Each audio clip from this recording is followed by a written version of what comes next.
Hello, this is John Anthony West, welcoming you to episode 2 of Magical Egypt, a Symbolist Tour. In this episode, we'll be exploring acknowledged Old Kingdom Egypt, dating from about 2700 to 2200 BC, and we'll be providing evidence for unacknowledged and highly controversial still older Kingdom Egypt, stretching back perhaps tens of thousands of years. This notion is dismissed, often ridiculed, by academic scholars of today. However, the ancient Egyptians themselves in several chronological tablets and papyri detail the existence of these earlier periods of their own history. They talk of long periods when Egypt was ruled by the Necheru, the gods or principles themselves, and then another long period when Egypt was ruled by the Shemsu-Hor, the companions or followers of Horus. The ancient tablets give the names of the kings and the regnal years, and when this is computed out, it comes out to something like 36,000 years.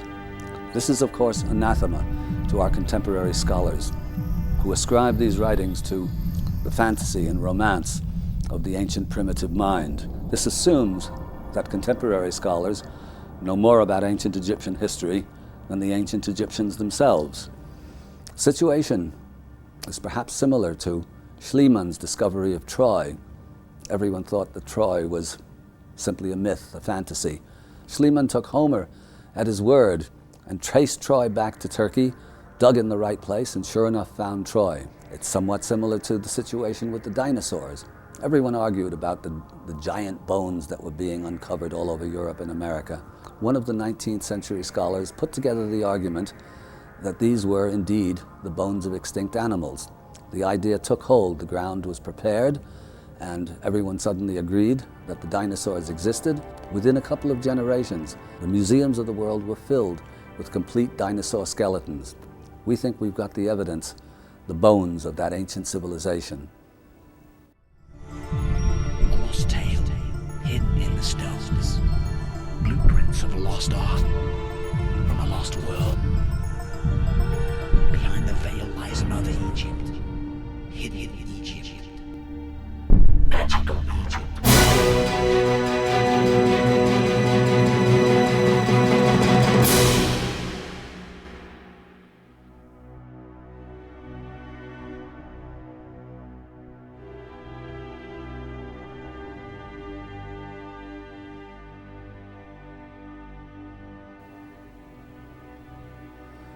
Think of Old Kingdom Egypt, and the first images that come to mind will likely be the pyramids of Giza and the Great Sphinx.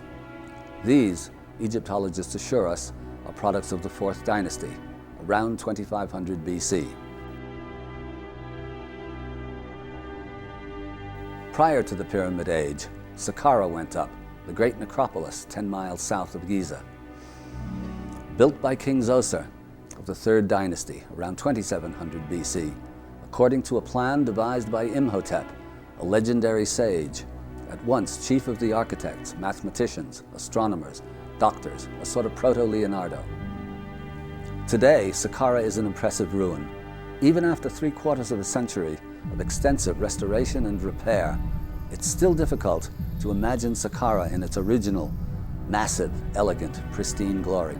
But a faithful architectural reconstruction comes as something of a revelation. If you were told that this was a new campus for the University of Arizona or New Mexico, designed by Frank Lloyd Wright, you'd regard it as a work of strictly contemporary genius. This went up around 2700 BC. In and of itself, it seems to contradict the notion that this is a civilization barely emerging from primitivism, a civilization obsessed with death, possessing no real science, mathematics, astronomy, slavishly worshipping a pantheon of animal-headed gods. Something doesn't fit. And before Saqqara, there are the mud brick tombs of the kings of the 1st and 2nd dynasties, around 3000 BC. Ruinous today, but originally covered in brightly colored adobe. The paint is gone, but some of the adobe is still in place 5,000 years later. This gives us some idea of the preservative qualities of the Egyptian climate, and as we shall see, it has some relevance to our redating of the Great Sphinx of Giza and of ancient Egypt in general. For we are told that Egyptian civilization began at this time, around 3000 BC, and before that, arising as if by magic out of primitive Neolithic settlements, producing crude pottery, crude agricultural implements and the like, nothing that would suggest the glory of Saqqara, to say nothing of the pyramids and Sphinx, supposedly just a few centuries in the future. There is a contradiction and a problem here, sometimes acknowledged, rarely addressed by the academic fraternity. It might be equivalent to going from the first horseless carriage to the contemporary Porsche or Mercedes with effectively nothing in between. Perhaps even more astonishing is the fact, also acknowledged but seldom addressed, that Egypt was at its height early in the Old Kingdom. Nothing produced by Egypt thereafter surpassed and seldom equaled the masterpieces of the Old Kingdom. Moreover, it's generally accepted that in Egypt all of the sciences, mathematics, astronomy, medicine, the hieroglyphs, the religious system, were all in place by Old Kingdom times, with no indication or little indication of a period of development. 500 years to go from this to this?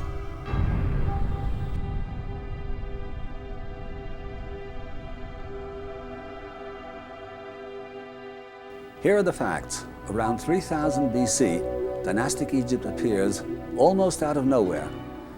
Artistically and architecturally, it starts simply. No stone structures, but massive mud brick tombs and small but accomplished stone and ivory artifacts. Yet it would appear that the sciences are already intact and fully developed. Mathematics, astronomy, medicine, the complex enigmatic funerary texts. That knowledge is the legacy, and it takes but a few centuries to bring the execution of that knowledge, architecturally and artistically, to perfection. From a time stretching back into murky prehistory, the art and architecture of ancient Egypt stand as proof of an almost supernatural control of the material world, and an eerie understanding of the secrets of nature and the laws of beauty. Nowhere is this more apparent than at the Cairo Museum, where hundreds of thousands of priceless treasures paint a very different picture of our distant, supposedly primitive past. Present at the very beginning, the supremely refined craftsmanship, the impenetrable materials, the harmonic proportions, and the esoteric content embodied within each work speak to millennia of development and evolution. In these enigmatic treasures, we see the telltale signs of the legacy of high knowledge and ability from pre-antiquity, which empowered the ancient sages, architects, sculptors, and scribes to realize timeless masterpieces which were simultaneously instruments of powerful magic.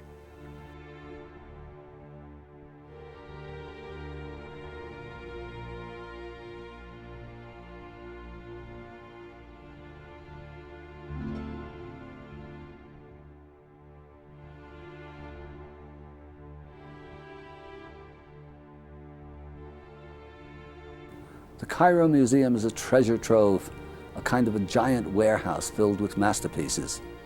Within it, we find bits and pieces of direct and indirect evidence supporting our hypothesis of the lost civilization.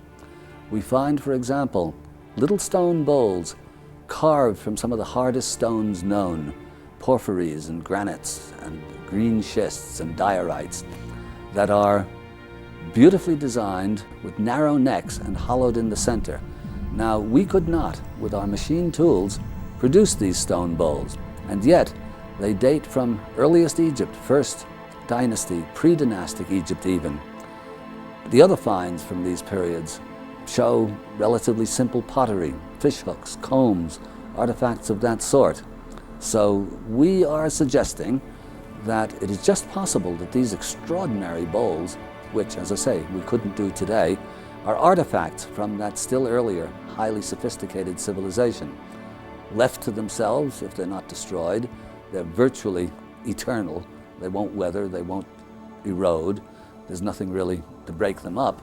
And so we're suggesting that, quite possibly, these were heirlooms handed down over the generations. What they were intended for, we don't know. All we know is that they're carved from stone we could barely work today. We wouldn't know how to hollow them out. We don't know what they were used for, but there they are, beautiful, elegant, mysterious. These are some of these remarkable stone vases. Some of the most spectacular are actually elsewhere in the Petrie Museum in London, and if you're at the Louvre, take a look, see what they have there. But you see what's involved here. I mean, this is perhaps the most remarkable. This one and this one. That's a porphyry, which is a impenetrable stone. You know, I mean, these things have hardnesses. Yeah, well, this one's relatively easy in the sense of hollowing it out. I mean, it's beautifully done, but you can see how you might do that with some sort of a hand drill. This is something else again, because it's hollow on the inside, and the thickness of the lip is pretty much the thickness of the wall. These things are perfectly formed. Nobody knows how to do it. We don't know how to do it today. And the point is that this is the interesting bit, these come out of either earliest dynasty Egyptian finds or pre-dynastic finds. In those Neolithic settlements, that's what you found, was very crude pottery and little fish hooks and combs and stuff like that. And then suddenly these things. So it was Paul Roberts, my friend Paul Roberts, who suggested, hey, maybe these are heirlooms from that earlier period, because it doesn't figure that if the rest of the stuff that you're doing are crude little pots, suddenly there's this thing involving a technology, and I mean perfectly geometric. I'm sure if you did a geometric study of these, you'd find golden section ratios and all sorts of stuff like that.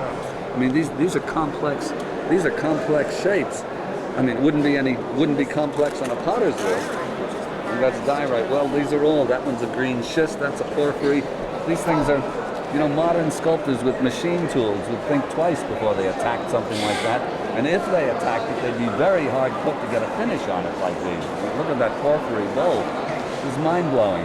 So we're thinking that quite possibly these things are handed down because they're indestructible. As long as they don't break or you don't lose them, they're there forever.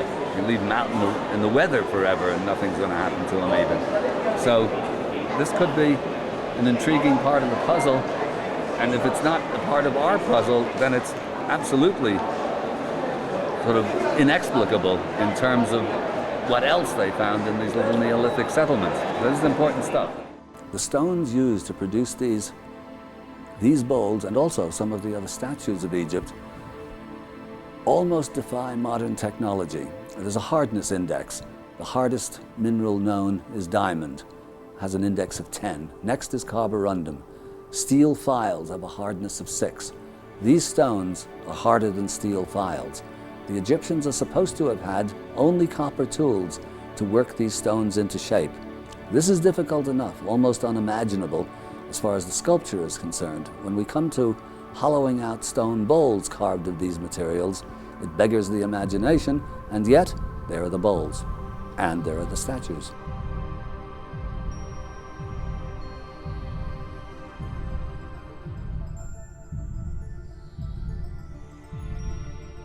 Further evidence, we think, although we can't really prove this, is the esoteric message enshrined within some of this magnificent sculpture.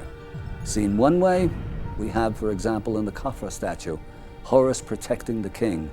Seen another way, we see Horus as the principle of salvation, or return to the source, assimilated into the consciousness of the king. So we have a portrait of the divinized or exalted or self-realized human being. Two different ways of looking at exactly the same statue. This is carved out of that special kind of diorite. I said that in indirect lighting glows. I mean, this is an impenetrable rock that when sculptors see this and they look at the finish on it, and you look down even from here, you see where the light is on it? I mean, it's a perfect finish. There isn't a ripple in it. It's almost unbelievable. But one of the really interesting things about this one, as far as I'm concerned, is when you look at it, if you look at it head on, all you see is the king, right? It's only when you get around to the side, that you see the falcon behind his head. Now the falcon represents, of course, higher consciousness, the return to the source, salvation, blah, blah. But the message, to me, is a very deliberate one on the part of the sculptor. He didn't have to do it that way. He can show the falcon bigger. You see even the way the falcon's wings are smoothed down into the headdress so you can't see him. So, in other words, enlightenment is not obvious. In other words, from the front, it's just a king. very royal king, but from the side, and it's usually said Horus is protecting the king. The king doesn't need any goddamn protection. What's really being symbolized is that he's integrated the Horus consciousness into his own.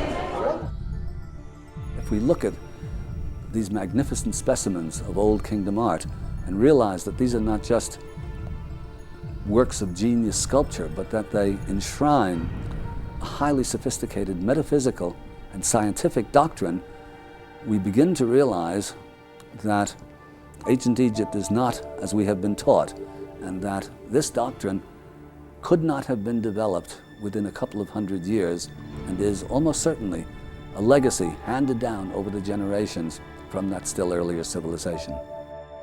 A strange and very provocative relic from earliest pre-dynastic Egypt is the Narmer Palette.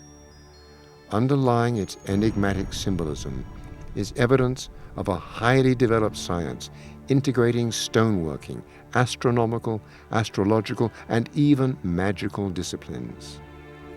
By enacting the domination of his enemies, by carving it in stone, King Menes was magically assured of victory.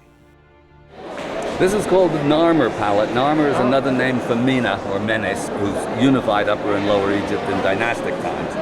Normally said to be a victory over the enemies and all this sort of stuff, and as I mentioned on a number of occasions, the unification of Egypt is supposed to be a purely political measure. This is First Dynasty, supposedly, the beginning of the First Dynasty. And you see the Hathor ears up ahead there. I mean, the Hathor face, again, already intact with the cow ears, and the human face with horns there, instead of normally with the Hathor head, you have the headdress and then the sistrum on top.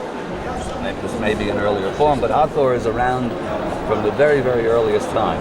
Now, these guys in the center, that's sort of interesting. For those who think, I mean, these occur here, and are, to the best of my knowledge, nowhere else in Egypt, again, ever. And okay, they're mythological animals. There are some people who think, gee, this is a long, the dinosaurs lasted longer than anyone thinks, and that if you're trying to draw a dinosaur by memory, well, who knows? I mean, I certainly would not like to get up in front of the American Society of Rationalists and try to defend that point of view, but it's peculiar. And there is one Egyptologist, actually, who is reading this as an astronomical text, in other words, as the ingress into the age of Taurus, which is about 4000 BC.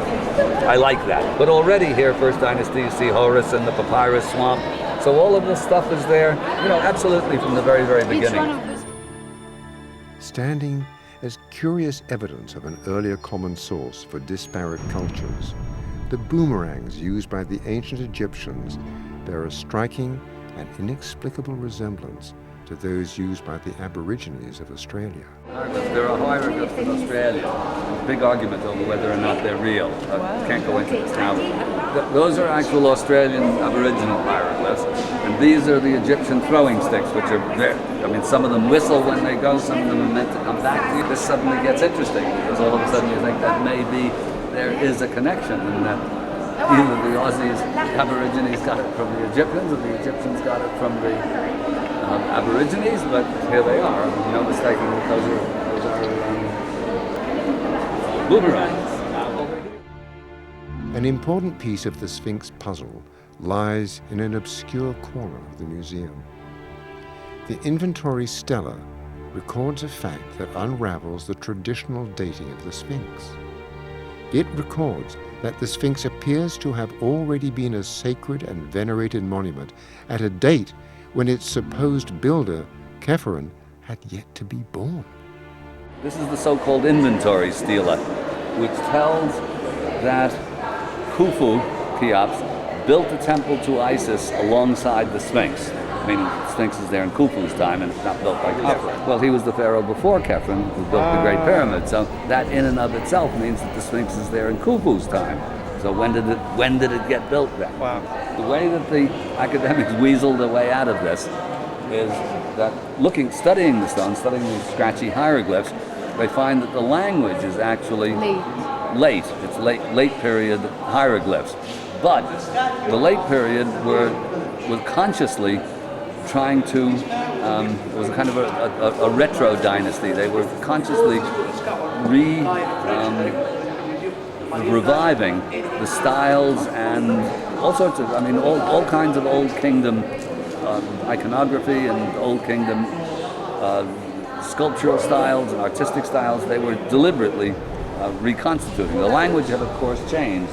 So to argue that this is a late kingdom, sort of a late kingdom invention, really begs the issue. It's like saying that a 20th century translation of the Bible isn't really the Bible, because it's not the King James Version and it's not in Aramaic. It's a translation. So really, it's a very powerful piece of evidence. Could the Great Sphinx itself be a relic from prehistory?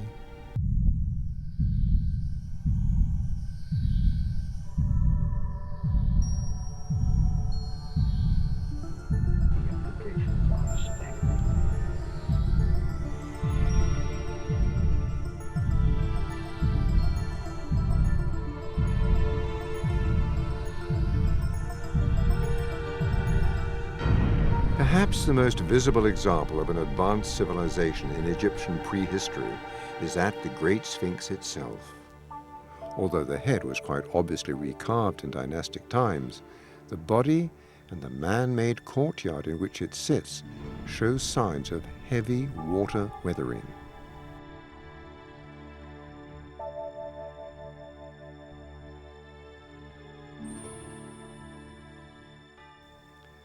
R.A. Schwaller de Lubitz spent decades in Egypt resurrecting the seemingly lost science of the ancients. In a discussion of the development and prehistory of Egypt, he notes, "A great civilization must have preceded the vast movements of water that passed over Egypt, which leads us to assume that the Sphinx already existed, sculpted in the rock of the West Cliff at Giza, that Sphinx whose leonine body, except for the head, shows indisputable signs of aquatic erosion." It all begins, actually, from a single line of Schwaller de Lubitz in one of his ancillary books called, translated now, it is translated as Sacred Science, and the King of the Pharaonic Theocracy, in which he is looking into the Egyptian belief that, or under that belief, knowledge that ancient Egyptians, that ancient Egypt goes way back before dynastic Egypt. And it's strange when the opposition, sometimes Zahi was always accusing me of, being part of an Israeli plot to steal Egypt's history. And actually it's the opposite. I was trying to give them their history back to them. And in fact, it's a strange thing that this whole theory should meet with such intense opposition from academic Egyptologists when the historical precedents are all there. I'm basically doing what Schliemann did when he looked for Troy. He simply took Homer at his word and said, yeah, he's not making up a story. There's a city there somewhere, and he followed the leads in the Odyssey and found Troy. Well, really, we're doing the same thing. The Egyptian texts themselves talk about these long periods, thousands and thousands and thousands of years, when Egypt was ruled first by the Necheru, the gods themselves, and then, which I take to mean realized human beings, godlike human beings, and then another long period when Egypt is ruled by the Shemsu-Hor, which means the companions of the followers of Horus.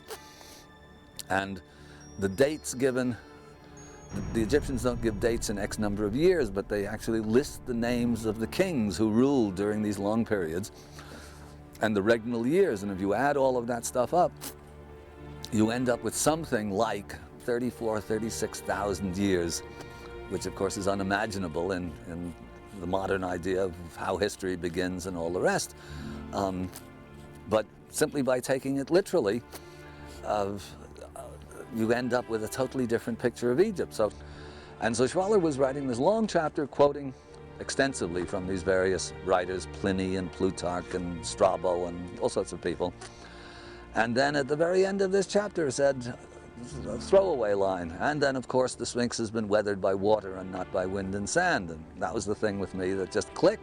Water weathering here in the middle of the Sahara Desert, where there hasn't been any water to speak of for at least 7,000 years. The Sahara itself, a relatively new desert forming somewhere around 10,000 BC. When I read that, Line and Schwaller almost thrown away in an argument supporting the ancient Egyptian belief or conviction that their own civilization stretched back many thousands of years, I realized that perhaps here was the key, because water weathering was a geological question. It should be up to the geologists, not the Egyptologists and the archaeologists, to decide what caused that weathering. But geology, the matter of water weathering, that I felt, at least in principle, you could prove. And so that started off this long odyssey. West enlisted the help of geologist Robert Schoch to present a revised model of Egyptian history based on geological data, including the evidence that suggests that this man-made structure shows signs of exposure to weather conditions that haven't been present since the harsh end of the last ice age. I'm standing in a vertical fissure on the southern wall of the Sphinx enclosure.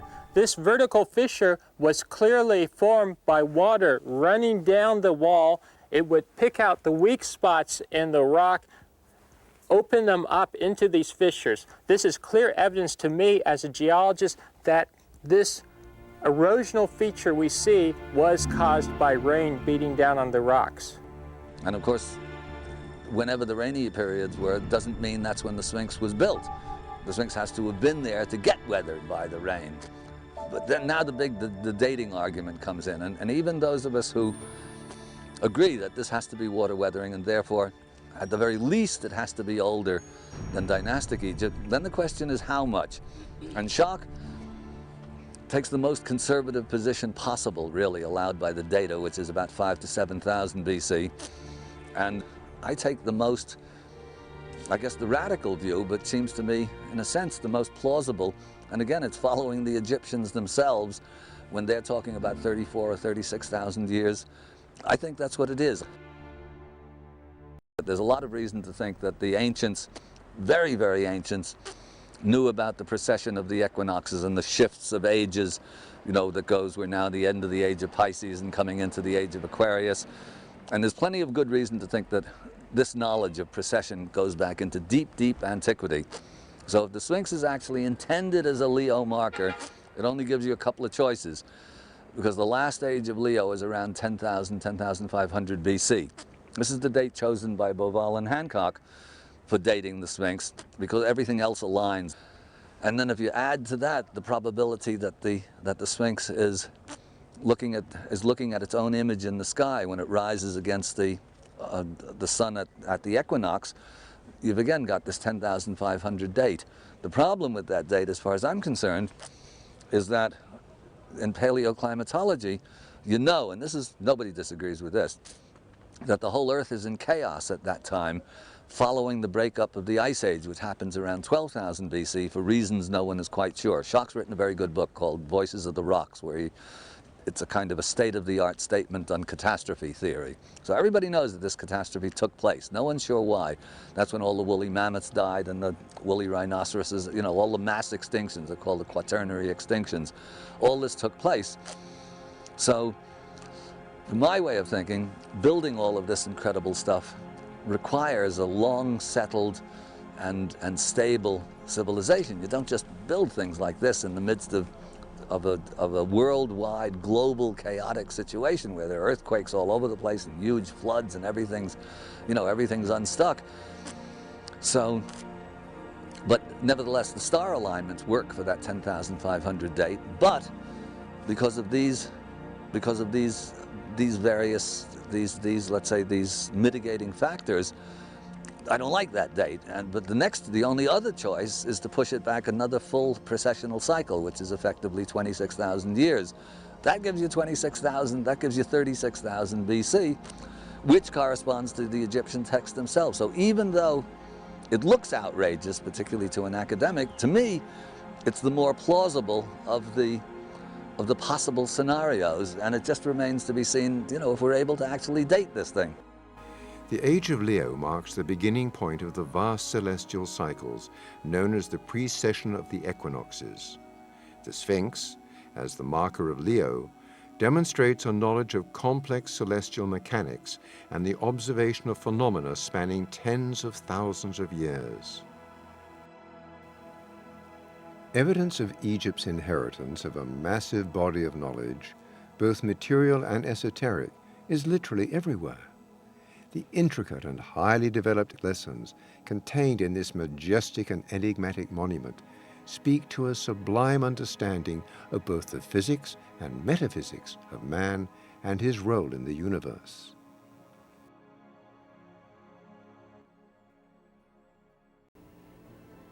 Another important piece of evidence is this peculiar, rough construction buried in the heart of the Red Pyramid of Dashur, built by the father of Khufu, Seneferu, around 2500 or 2600 BC. This is always called a plundered tomb chamber. However, the blocks that comprise it have already been weathered, and yet they're completely protected by the pyramid built over it. For that weathering to occur, they have to have been exposed to the elements for a very long period of time. So what we have here is a prior construction, megalithic in its appearance. It looks rather like the barrows of England and Scotland and Wales, like Newgrange, rather than a typical interior chamber of a classical Egyptian pyramid. And yet, there is nothing to explain how it could get weathered. It could not get weathered if it were just a part of a single stage of pyramid construction.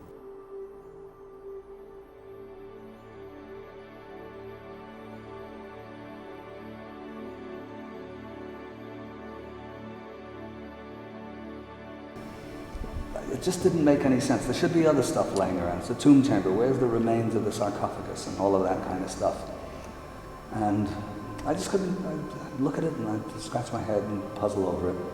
And then on one of the trips a couple of years ago, there was somebody with me who was the editor and publisher of Atlantis Rising magazine.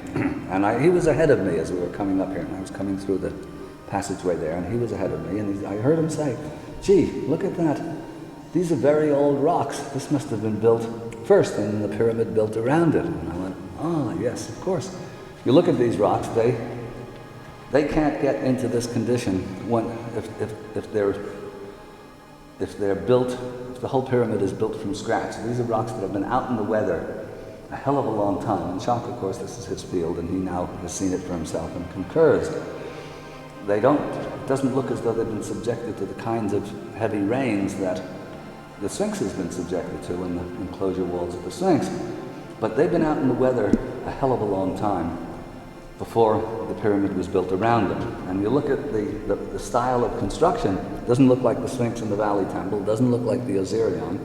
What it does look like, and quite reminiscent of, are some of the larger and more impressive megalithic ruins of England and Scotland and Wales. It has a kind of a Newgrange look rather than an Egyptian look. Well, we're not really sure what we're looking at, Chuck and myself, except that we're damn sure that this is here first.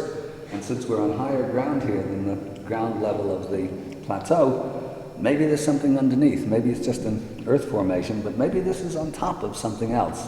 We don't know. But what we do know is that this is older than the pyramid, and it is major construction. Those big blocks are probably upwards of 4 tons or thereabouts. They're big chunks of stone to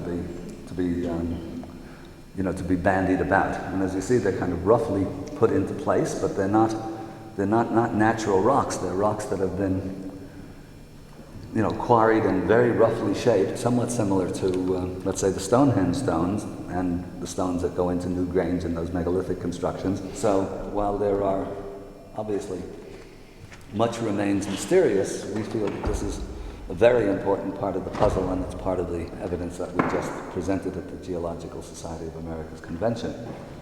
We don't know, but if we came back in here with ground-penetrating radar and seismographs, we would be able to determine what's under here, if anything, and this could be a major surprise in store.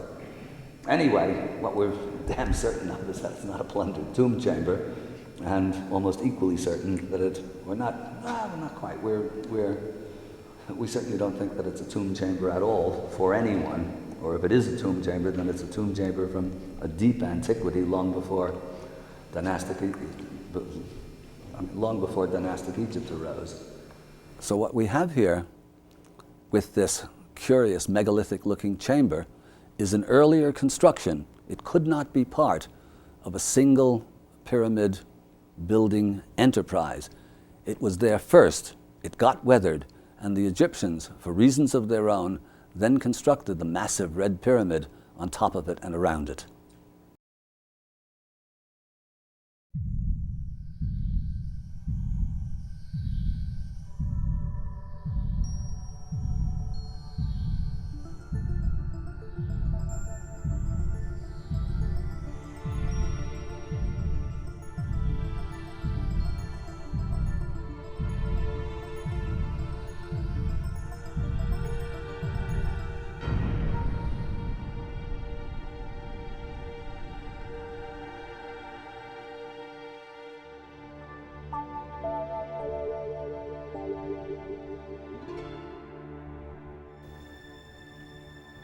What we're looking at here is the Valley Temple. It's called the Valley Temple of Khafra. It's adjacent and just to the south of the Great Sphinx. What we're looking at are huge granite blocks applied to a limestone core.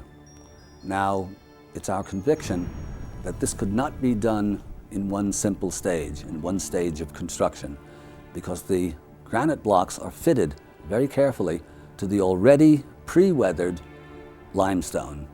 And if this is the case, and it is indeed Khafra who applied the granite, it means that the core masonry, these are blocks that were actually quarried out from the Sphinx enclosure, that core masonry has been weathered in much more ancient times and had the granite applied at some later date, probably by the pharaoh Khafra. But as evidence, it means that the water-weathered limestone core was already there. Upon examination, it's clear that this could not have been done in one stage, because the limestone core blocks have already been weathered when the granite has been applied. There's no other way for this temple to have been built in a single stage. Therefore, if the granite was applied by Khafra, or perhaps even earlier, we think, the limestone core has to have been built earlier and represents an earlier stage of this particular temple. The Egyptians, who are ancient to us, here in this case, they were preserving something in the sense of the original limestone temple that I believe was very ancient to them.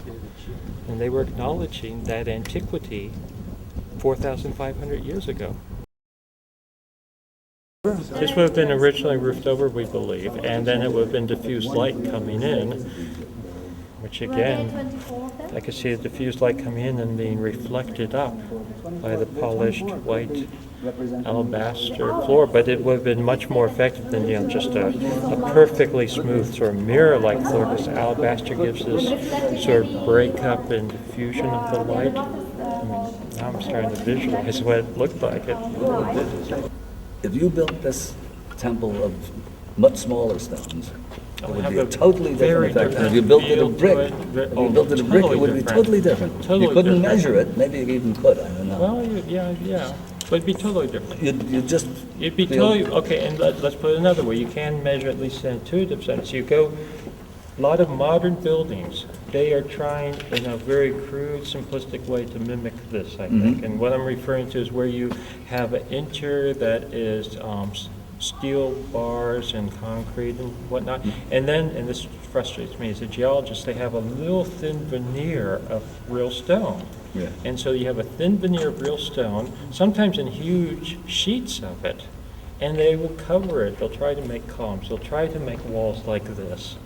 But it never quite, it doesn't mesh. It doesn't, even when it's brand new, none of the veneers come off. You can tell. You know it, and you can feel that. It may look pretty superficially, and somehow, it's like, how do you know it? Especially if it's brand new and all the joints match, but it's not the same. And you can tell that. I mean, they definitely were dealing with this stone, I think, for ritual purposes, for specific purposes, which would have included visual. I mean, giving visual effects, giving, I think, effects in terms of how it, if we want to use the term, resonates, effects in terms of sound bouncing and playing. And even without the roof, it has a resonance in here. You can imagine if it's roofed over and you do a chant or something like that in here, it'd be like the King's Chamber. Sure.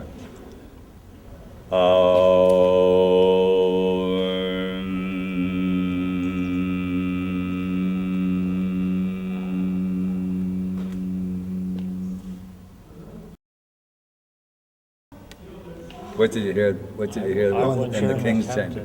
What did you hear in the King's Chamber? I mean, the whole pyramid vibrates.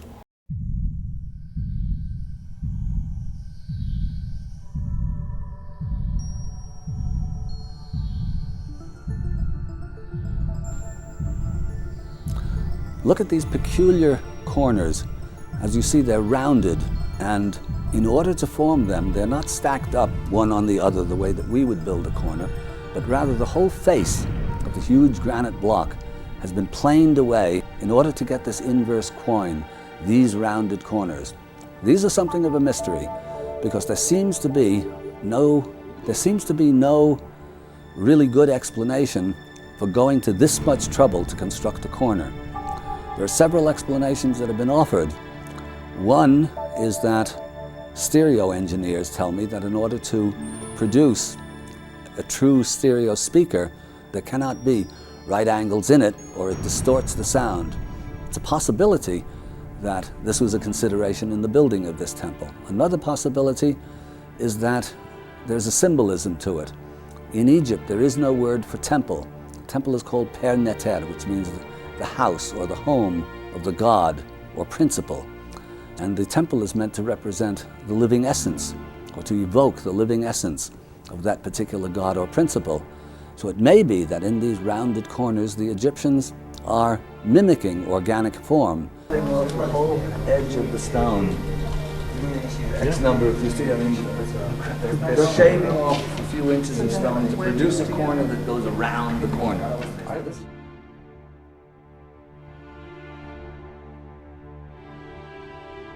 But this they do from the beginning of Egypt to the end. They're always doing this. And the reasoning for this, again, nobody really knows. I've had lots of builders and architects and structural guys on my trips and said, does this make it any more earthquake-proof? And they all say, no, it's basically the same sort of thing. There's no Egyptian word for temple. It's called Per Neter, which means the home of the god or the principle. And it's meant to be, a living structure, as it were. They're reproducing an organic form as best they can. In other words, a wrist joint or a knee is not an angle, it's an articulation. And it's sort of, in other words, if these things really are energetic structures and there's energy flowing around these things, paramagnetic or whatever energies are intrinsic to stone, and there are energies that are intrinsic to stone, that this is, in other words, it's kind of forming a stone circulatory system. But wherever you want something that's going to be nice and solid, like the fusing of the skull, right. What you do is you have something like the sutures in a skull. They're right. binding like that, which I think is not dissimilar to what's happening in your corner there. Exactly. If you take it as a premise that these are in some way or another energy enhancing structures, right.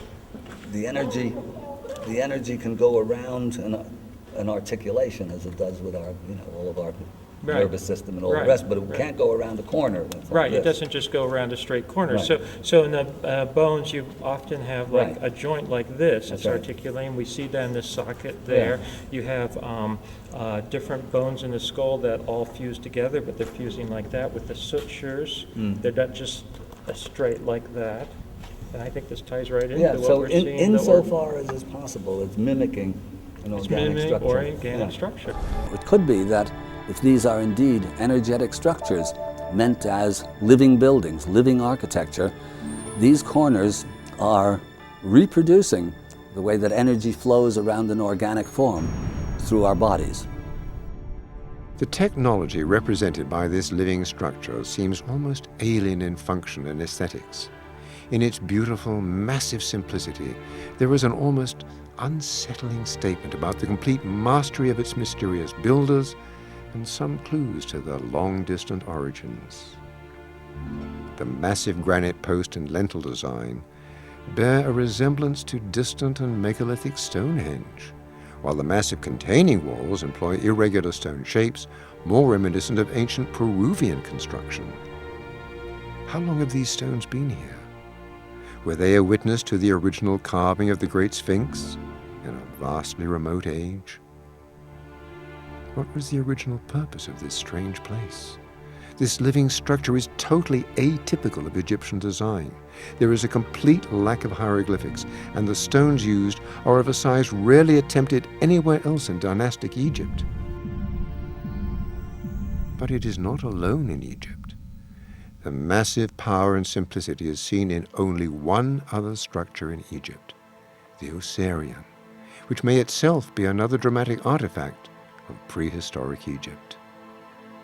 The Osirian seems to already have been an ancient ruin when it was unearthed by Seti I during the construction of the Temple of Abydos, whose strange L-shaped construction may have been a result of building around the unearthed Osirian.